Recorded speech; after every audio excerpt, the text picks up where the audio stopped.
What specifically, if a CEO is standing here, which in some sense they are as they're listening to this, what advice do you have for them? So I have actually a number of pieces of advice because I've been thinking about this for a while. Number one, I you mean, let's be can't, honest. You've only been dealing with this for 40 years. well, Just not quite, but mostly. All right. So you cannot manage what you don't measure.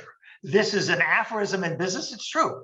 So the first thing you need to do is you need to measure the health of your workplace. Now, it turns out a one item measure of self-reported health.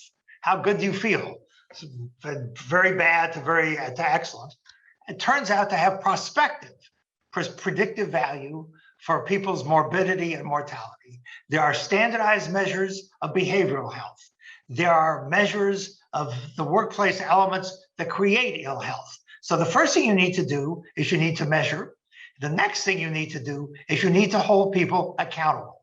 Just as when companies, the airline industry is a good example. Airlines didn't used to care, maybe they still don't, about customer satisfaction.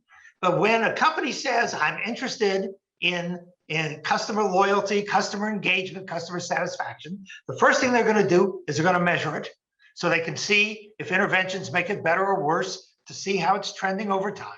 The next thing they're going to do is they're going to put somebody in charge of this. Maybe a chief revenue officer or a chief customer officer or a chief marketing officer, and they're going to say your job is to make sure that whatever our current level of customer engagement and loyalty is, that it goes up. And you can try a bunch of stuff. Some of it will work, some of it won't. We are going to experiment, and we will. It's exactly what companies need to do. We need to measure employee well-being, and we need to hold people, including, by the way, the board and the CEO, accountable for ensuring that moves in the right direction. thank you for joining this episode of The CEO Show. Please subscribe and hit that notification bell so you don't miss upcoming episodes where I will do my level best to help you unlock greater success and freedom. And share this video. You and everything you do makes a difference.